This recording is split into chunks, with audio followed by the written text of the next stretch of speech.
Oh, I can only hope for the best that we actually get a little bit of moisture in those places that are looking forward to it. Welcome to Weather and Ag in Focus. I am excited to have a full day of things to talk about with everybody listening today. So thanks for being a part of the show. And we're also going to want to touch on that weather because it's going to cool off. Today's a little bit warm, but we're looking forward to the next couple of days. So what we're seeing is that our weather today, we're going to hit a high of about 88. And for those of you who are standing around outside, yeah, it's a little warm. Now, additionally, we stand a chance of about 50% showers tonight and going into tomorrow. After we have that high of 88 today, we're going to cool down into the lower 60s with the hope tomorrow of hitting just over 70 degrees. Well, we'll see where that lands us, but it's going to be nice to have maybe a little bit of a cool down for a day or two if it brings some showers along. I know there's some areas that would take, say a half inch of rain right now. Not everybody, but a good chunk of us. So as we work our way through the week, we're going to see moderate temperatures until we get out to Friday, Saturday. We'll get back over the 80-degree mark with, once again, another warm Sunday coming at us. So weather today is brought to you by Progressive Ag. Those folks at Progressive Ag are doing everything they can to be your risk management specialists in agriculture. They also work in crop insurance. And if you need to have a conversation with someone, they would be the people that you want to do that with. So thank you for Progressive Ag being a part of our day-to-day. Well, I have a whole list of announcements, ideas, and so much more for everyone. One of the things that I wanted to highlight is, if you didn't hear about it last week, Thursday, when Angie Johnson from NDSU was on with us. Angie is the Farm and Safety Ranch Specialist, and Angie talked about a July 19th event for rural firefighters. It is called the Rural Firefighters Delivering Ag Safety and Health, RF-, and it's free. It's going to have a limited audience of only 25 participants, and that will be coming up this Saturday, July 19th from 8 to 4 at Amenia. So it's just north of Castleton, about 7-8 miles. Pretty easy to get there. This is a train the trainer approach with curriculum that comes from the National Fire Protection Agency standards. So there'll be an introduction to ag emergencies, pre-planning and mapping with farms and using farmmapper.org. Also then farm hazard analysis with saferfarm.org and farm first aid. So if you are in a local fire department, especially our smaller departments, and you are looking for ways to bring new information to your department and your fire department members, here's a great event for you. Again, it's a limited class size. It is free. There are take-home materials. And if you have an interest in it, please drop me an email, ag@flagfamily.com. I would be happy to share that with you. And for any reason that you have a question today, whether it's about weather, I'll do my best to be our forecaster for the day, or other topics, you can reach us on the Weather and Ag in Focus phone line, brought to you by JLA Insurance, 701-293-9000. My email address is ag@flagfamily.com. And I think our streams are off and running, so you can be watching us today on Facebook and YouTube and Acres TV. Those are listed under WDAY, Weather and Ag in Focus. Acres TV, if you're not familiar, it's the Netflix for agriculture, brought to you by the Hefty Seed Company out of Baltic, South Dakota. For those of you who will be attending their event on July 31st in Baltic, I'll see you there. Already getting things packed up and ready to take with me when I get down there. Should be an exciting event. Now, more dates to keep in mind. Project Safe Send is entering its second week. This is brought to you by the North Dakota Department of Agriculture. What it does is allows a safe place for unwanted or partially used pesticides to be dropped off. You can take them to a Project Safe Send site. They will be at a North Dakota DOT facility within these communities on the mornings that the date is designated for you from 8 to noon. This is not for paints, oils, antifreezes, etc., but it is for things that fall under the Federal Insecticide, Rodenticide, and Fungicide Act, meaning pesticides, fungicides, things that you use in the yard, whether it's weed killer, bug killers, etc. It's time to get rid of those things, and you can do that with Project Safe Send. Today, they are in Minot. Tomorrow, our listeners in Tioga have the opportunity to shed those items. Killdeer on Wednesday, Dickinson Thursday, and Beulah on Friday. Next week will be the central and eastern parts of North Dakota. Keep that in mind. as we talked about the weather just a little while ago, there are conditions favorable for white mold. I've had a number of questions from folks who are looking at spraying right now, trying to take control of white mold instances, whether it's in dry edible beans, soybeans, sunflowers, etc. And there's a product out there from Summit Agro USA called Readel HBX. Hybrid fungicide, specially formulated for use with those soybean growers, brings to you a couple of different things. First of all, it is a curative control. It brings your active ingredient of difenoconazole, but it's working with a tea tree extract. Well, this gives you a unique set of terpenes that enable the fungicide to disrupt cell membranes and then also inhibit spore germination, ion transport, and mycelial growth. So those are a few things to keep in mind. If you're looking for a fungicide on the market in the white mold realm, look for Regev. And again, that is from Summit Agro. Okay, headlines have been going on, and I got this one twice over the weekend. So I wanted to talk about it today on air. And what I got from a number of folks was that, okay, over in Duluth, which has largely been a grain terminal port for many years, that it's been announced CHS, which is a grain terminal at the port at Duluth, and it's owned by CHS out of the Minneapolis area, that they're going to be closing that large grain elevator terminal. So what does this mean? Now, CHS has not given a reason for the closure beyond citing that shifts in how grain flows through the supply chain have changed. And a concern that some folks have brought up is, will it just become an eyesore? Instead of tearing it down, will it just stay there on the shore and start to erode over time? I don't have the answer to that, but to answer the question of why do we no longer need to use that particular loading facility over at Duluth Superior happens for a couple of reasons. For many years, a lot of grain moved over to Duluth, especially from this area, and it was moved by truck, and then it was loaded onto those barges and moved out through the east. But we've had some changes in literally the flow of where our grain goes. North Dakota, in particular, much of our harvested grain goes by rail to the west. We go out through the ports on the west coast to more of the Asian markets.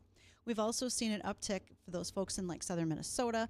That grain now flows down the Mississippi River on barge traffic. And so there's been a divergence of how this grain is moved. You know, one thing that's also changing for us here in North Dakota is now that we have 2 soybean crush plants and we have more ethanol plants that are online over the last couple of years in both states, North Dakota and Minnesota, we aren't shipping out the grain that we once did. We might be shipping meal, we might be shipping oil, but those things have now changed because we're not sending out that initial commodity product, that ingredient of soybeans or corn like we once did. So yes, this is a change. Does it change our pricing structure for the farmer? Here in North Dakota, this is just my personal feeling, my gut reaction. It's probably not going to change our pricing structure very much.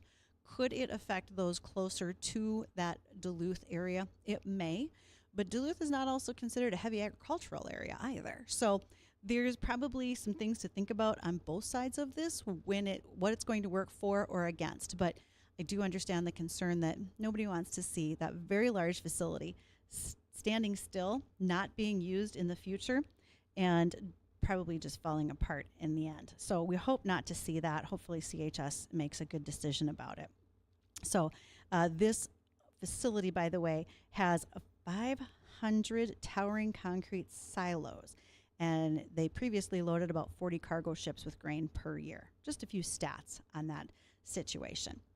All right, lots of things that are going on.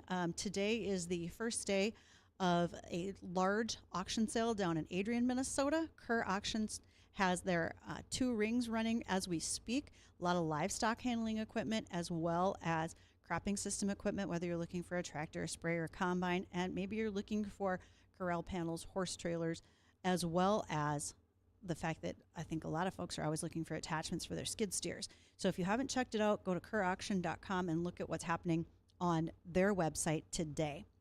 Now, I also have a guest joining me today, and I'm looking forward to our discussion as always with our cybersecurity superhero. That is Chris Sherman with Tech Support Farm. So Chris and I have a whole list of things to talk about. We always do. We never really run shy. And we are going to do that after we take the time to hear our market update from the American Ag Network. And when we return, again, we'll be visiting with Chris Sherman with Tech Support Farm. Stick around, send your questions, as always, to the JLA Insurance phone line, 701-293-9000.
I would like to think that since I have control today and I can use all the little sound items, that I could figure out where my very favorite one is. But I don't know if I got the weather one to play right. Some days this little thing doesn't want to give me what I'm looking for. And currently I'm looking for the barn door. Oh, there it is. Will you moo? No, it won't moo for me. So I'll have to fake it like the Fisher Price one. Moo. There's the door for you. We haven't heard that in a while. But what we have today is our guest joining us, and he has a favorite returning because our conversations are always so very good, and that is Chris Sherman with Tech Support Farm. He's our cybersecurity superhero. Chris, okay, when we started talking this morning about what should we mention, one of the things that I thought about was oftentimes you have folks, especially farmers that are doing, say, a farm to consumer beef business. Yes. They might be using something like Square to do their payments. Is that safe? Should we be protecting that a little more than we are?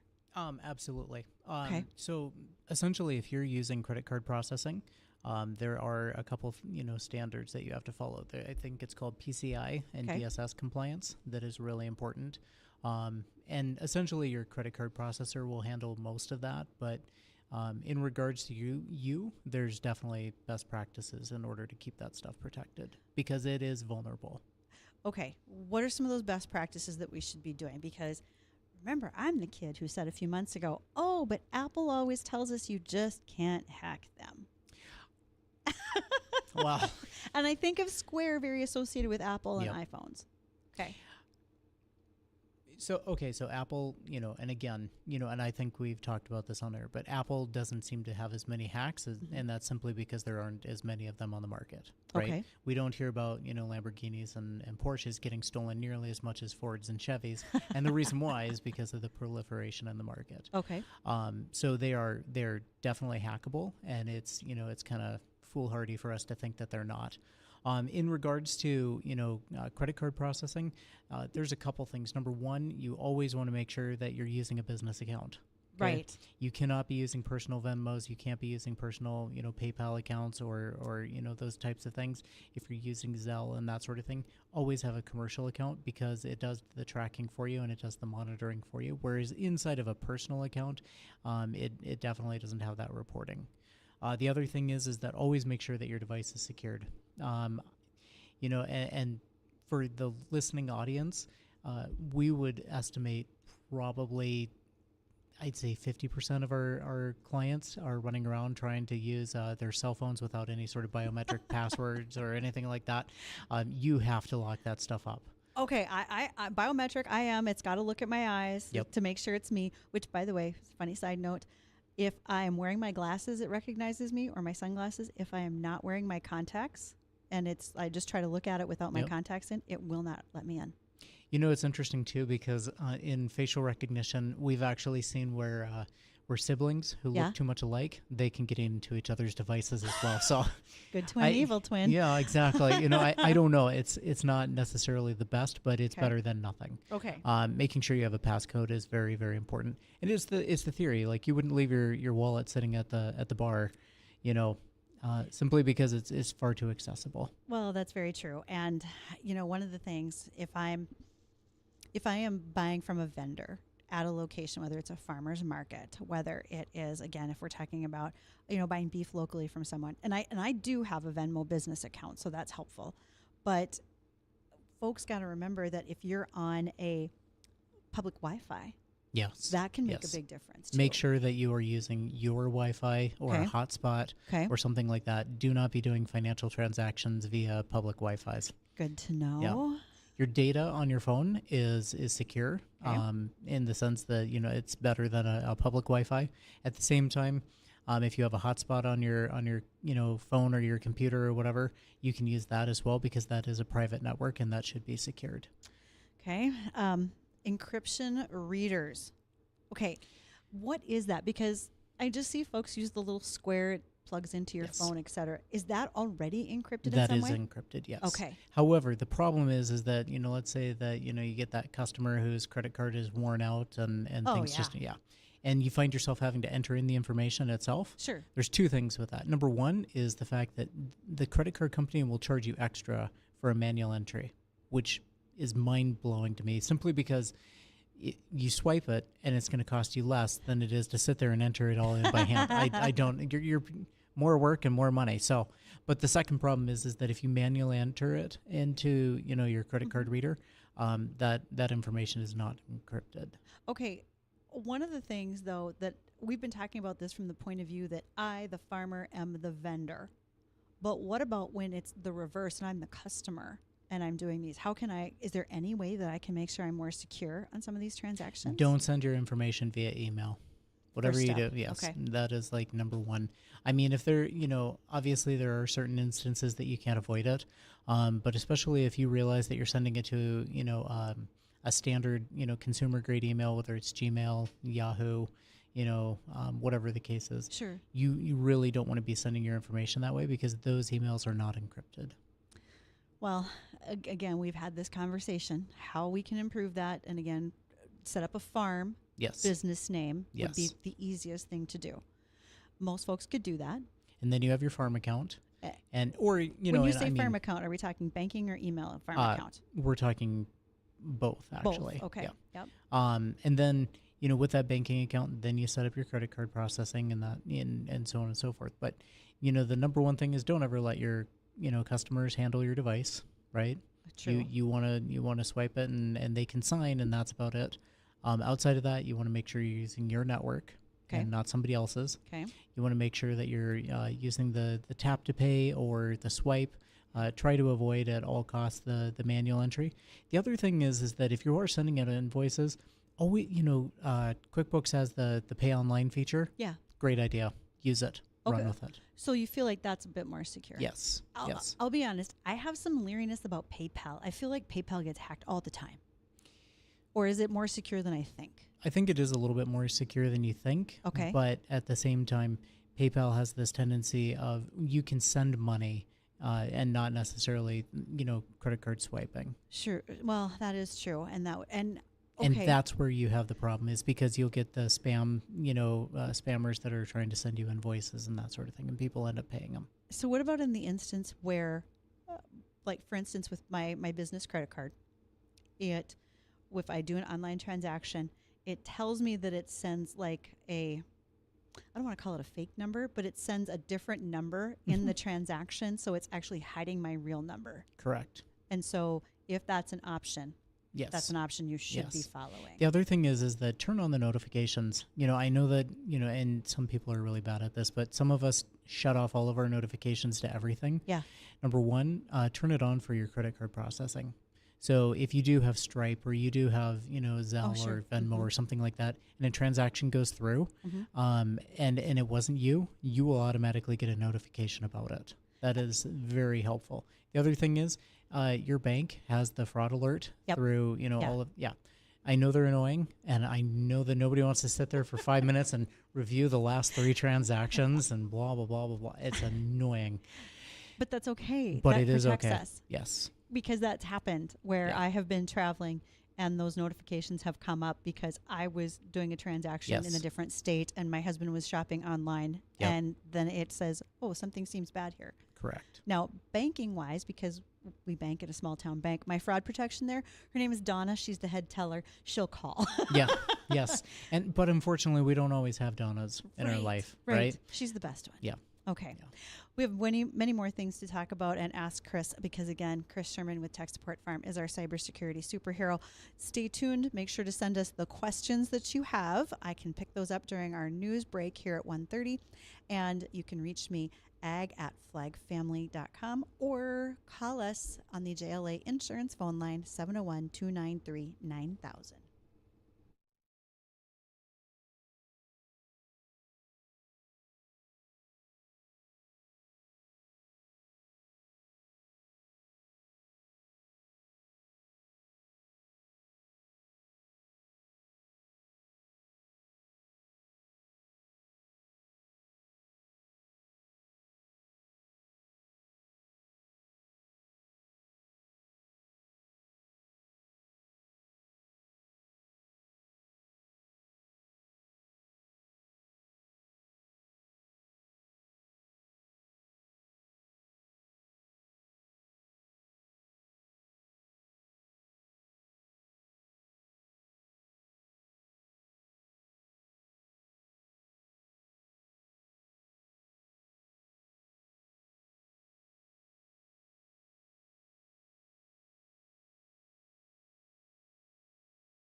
Well, it's a busy day here at Weather and Ag in Focus. First of all, we are getting so much closer to harvest with our Here We Grow 20 acres of wheat that we are custom farming near Gardner, North Dakota. Mark Wagner at ND Estate Services, well, he has made it his job to take a complicated process and make it very simple for you and your family when it comes to avoiding probate, protecting guardianship, saving taxes, and so much more. Thanks to Mark and ND Estate Services for being a sponsor for us with our Here We Grow project this year. And then also, thank you to Thor Buildings. I mean, honestly, these guys have probably got the best spot right now for you if you need to replace buildings post-storm, because they would talk to you about their post-frame construction. So if you're looking for the ultimate in post-frame construction, look no further than Thor Buildings. We thank them for being a part of our project this year. So here in studio, I have with me Chris Sherman. As I mentioned, he is our cybersecurity superhero, and we're talking about all things payments. Okay, you mentioned something in our notes, Chris, that I didn't know what this was, or at least at first glance. And as a small business, I have to be PCI compliant, but I don't know what that means. And I am a small business. I do have my own. I don't really take electronic payments. I'm very fond of checks at this point in my world. But if I needed to, what does that mean? Okay, first off, no, I'm very fond of checks too. I'm not sure why. It is just so much. Yeah, I Do don't we know. still like getting mail like we did when we were little kids, like pen pals? Okay. Yeah, no, I'm sitting there and I'm stapling check stubs back to a bill, and it's like, why am I doing this? You know, the data guy should not be doing this. But anyway, no. Okay, so PCI compliance is the Payment Card Industry Data Security Standards Act or system. Okay. Essentially what it is it's the standard by which merchants are required to protect their customers' data and the transactions and the responsibilities that they have as they're processing, payments. So PCI DSS really a large part of it is handled by the person or the company that's doing your card processing. So Stripe, PayPal, Square, Okay. Clover, any of those are going to be managing most of it, but your responsibility is on your end. So things like don't store your customers' data. Don't jot it down and keep it in a notebook. You can't be using public Wi-Fi's. You can't be, Even when I'm using Venmo, because there is a vendor that I go back and forth with, and we both use Venmo, but I never remember their Venmo name. I have to always look them up, probably because you say it's good security not to write that down. I'm saying I'm just not smart enough to remember what it is. Okay, so in the world of Venmo, Cash App, or any of these other ones, yes, there have been instances where, people have sent money to the wrong username. That's why you're supposed to verify with the phone numbers, right? Yeah. Well, guess what? It's gone. It's gone. Okay. We got to keep that in mind. And one day we might be lucky enough to be the lucky recipient of somebody else's payment. And I don't know. I'm waiting for that Nigerian prince to send me some cash too. I see the need to protect this. I think about things that we buy, particularly online from a farm perspective, for parts. Yeah. Because oftentimes, just last week we talked with the e-commerce gal, Jasmine Kelly from RDO, and she mentioned, that they want to make that secure. But it's not, if we need something for an older piece of equipment, maybe we are looking for a cheaper price, then we're going to places that are online to do those buying. And that's where we think about PayPal and Venmo and so forth. And we got to keep all that stuff straight so we don't cause ourselves problems. So not to segue too terribly much, Please but go ahead. You are absolutely on about the whole online parts purchasing idea, right? And a great case in point is fake websites that crop up that look like the legitimate websites. That's happened. You can purchase. Yes. Okay. And so, and they look like the real website. And a great example is years ago, and I suppose this was probably 10, 12 years ago, I went to purchase a whole bundle of power tools. Thought it was a great deal. Looked like it was on the DeWalt website. Yep. It was not DeWalt. And, a couple $1,000s later, and I'm scrambling to find out. And sure enough, they just transpose some letters inside of the domain name. But the point in that is that not only is it dangerous that you're interacting with somebody who is, falsifying being a vendor, but at the same time, you're giving them your financial information in order to facilitate a transaction. Yeah. And so, they're not beholden to charging you for the total amount that they said that they would. They can take you for whatever they want. Now, again, when you talked earlier about making sure that you have your notifications enabled, because I've had this happen. I was trying to order parts online, and my credit card company was the one who came back and said, we think this is pretty wonky. Yep. You probably shouldn't do it. Yes. So that's an instance where we do have to pay attention to our notifications. But again, think about, when we talk about like that sense of urgency, right? After the duratio, now all of a sudden you have equipment manufacturer or, websites cropping up in, in that particular area, or grain bins or irrigation system, whatever it is. If you find yourself looking at a deal that might be too good to be true, before you go putting in your credit card information and putting in that down payment, pause. So, as you there's mentioned, actually, there's a website called Site Checker. If you Google it, and you can enter in the domain name, and they will evaluate the website and look for ransomware, spyware. Then they will also give you kind of like a rating score of how safe the website is as well. So two things. One is post derecho, especially, we need to be particularly diligent about what's legitimate and what's not. Correct. Because of where we live, our zip codes, the geofencing, we are being targeted for more scams in this region right now. It's no different than the floods in Texas. Yes, absolutely. Yeah. Someone is looking to scam us in some way in our time of need. Maybe not as needy as what happened in Texas, that's for sure. But I don't know that I could name a farmer who did not have some sort of significant damage in the derecho and tornadoes. Yes. Then the second thing that brings to mind is you and I were talking about before we got started today. John Deere is inviting people to hack them. Can you explain that? I think this is great. University of Iowa, and I think it was Iowa. Let me just quick check my notes here. Sure. It was Iowa, and it's University of Iowa, and John Deere put together a program called the Cyber Tractor Challenge, and essentially it's been going on for a year or two. Okay. And they take students from the university system, and they put them to work to try to hack into combines, planters, any sort of piece of equipment, and they're looking for vulnerabilities. And it's a great opportunity to identify those, and gives John Deere and other manufacturers a chance to fix that and patch that before it actually gets to market. But at the same time, what they're also doing is they're identifying who would be good candidates for the cybersecurity field, especially in relation to ag. Speaking of when you talk about that, they're inviting someone to actually hack them. I think a huge part of this is similar to what they're doing down at Madison, South Dakota at Dakota State. Yep. Because they have kids doing that regularly, going out into the black web, and they have partnered with equipment manufacturers to try to find ways to break into what a farmer is doing. Yes. And we probably need to see more of that. And can you do that with Tech Support Farm? Could you literally, with one of your clients, try to hack into them and find their weaknesses? Or should they just use their fence check assessment? Or what's the way for them to find out where their vulnerabilities are? So fence check is a great way to identify what the vulnerabilities are of your farm. We can do what's known as pen testing or network penetration testing. We can do vulnerability scans inside of the network, but we're not going to go and hack into your network ourselves.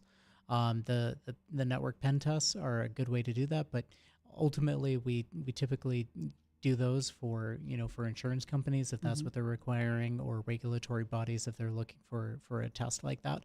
But from our perspective, we think that using standard protocols to secure your networks and your devices and that sort of thing is probably going to be your best bet. For manufacturers like John Deere or Case IH or anything like that, that's where you want to see those white hackers or white hat hackers coming into play. Well, when I think about how these white hat hackers work, I think about future jobs for kids. I'm in the midst of writing a presentation that I'm going to give on July 28th in Illinois to a group, and talking about the future of ag and what we look for future job opportunities. Yep. I think cybersecurity in farming is very much overlooked. Oh, it is. It is hugely overlooked, and the opportunities for creativity and growth are endless. The one gentleman that you and I had spoke with earlier has a device that he developed specifically for ag. Yes. And it's a box that sits inside of your network, and it acts as though it becomes like a pheromone trap or a honeypot.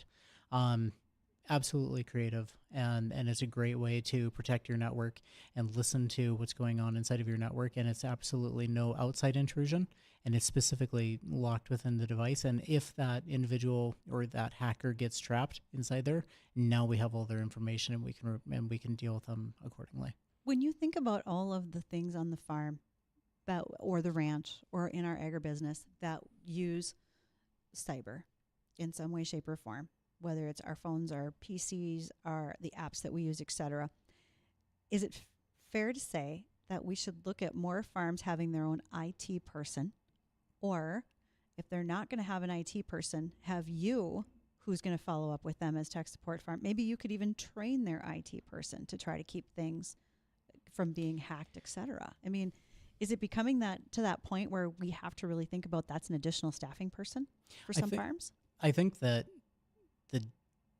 the broad swath of American farms couldn't sustain a full-time IT person. Okay. But we are at a point where an IT person or an IT, an outsourced IT person is absolutely Critical. Necessary. Yeah.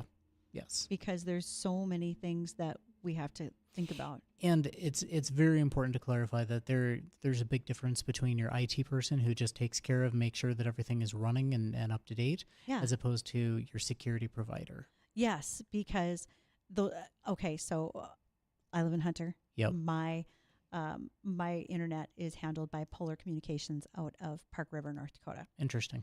And for me, the IT from them is not going to give me cybersecurity. No. And I think we often just equate that with, but it's our local mom and pop shop. Everything will be okay. Yeah. Not really. And Polar isn't even necessarily IT because they're an ISP. They are the provider. Correct. Okay. Yes.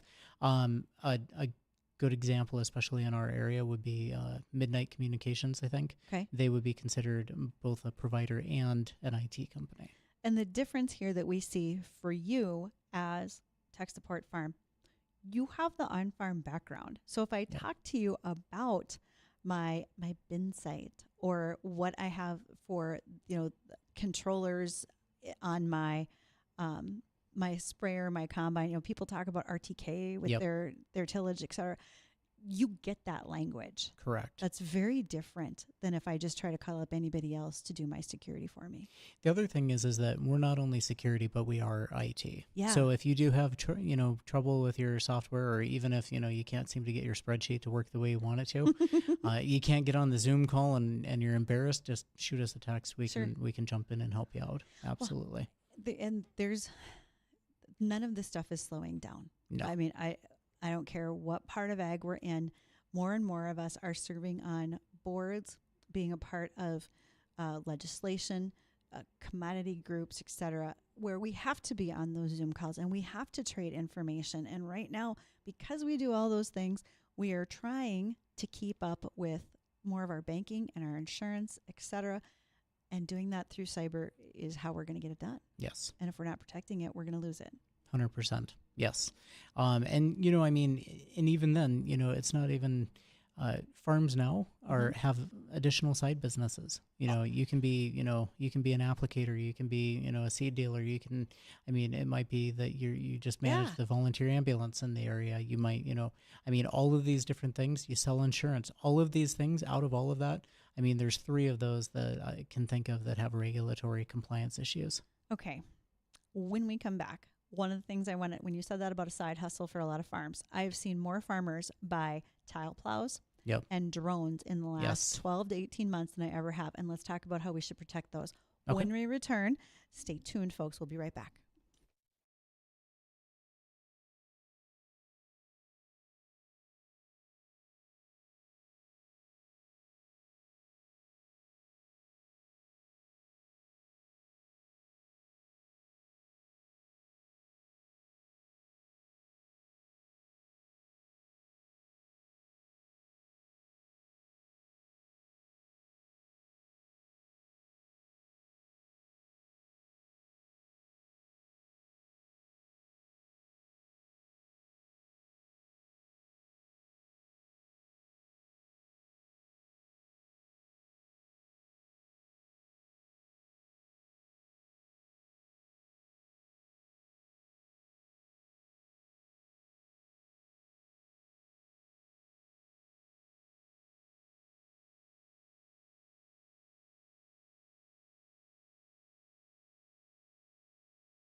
Oh, let's launch right into the weather. That's the thing we like to make sure is going well.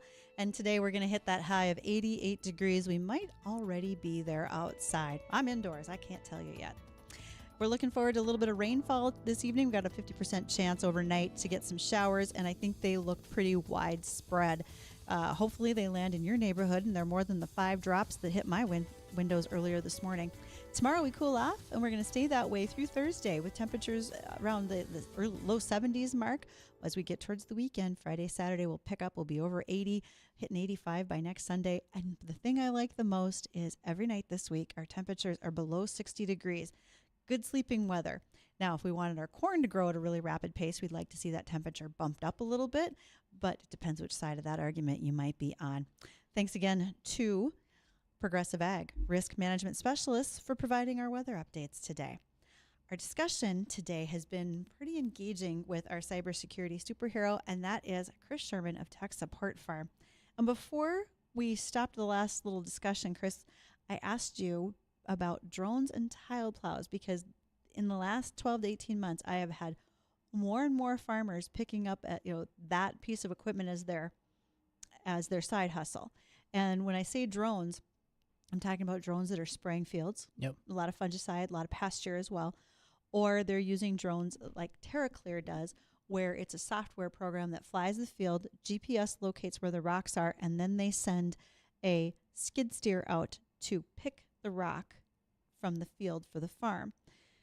When I'm a farmer running those types of things, because the tile plow would be my own business, the TerraClear is probably a franchise, what are some things I should be setting up and doing to protect me and then the neighboring farmer I'm working with? Money-wise. And I think about data files. Yep. Because we have to share some of those data files back and forth. I would say that there's a couple things. Number one, with the idea of the drain tile. Yes.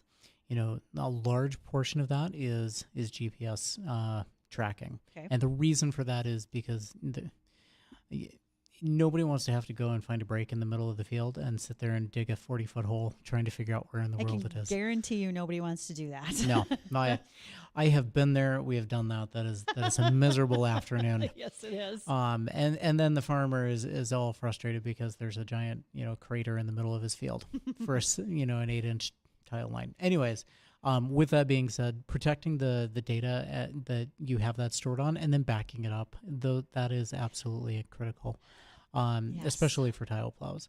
But tile plows are not autonomous, and it's not like they're nowhere near as high tech as some of this other infrastructure that we build out or the equipment that we use.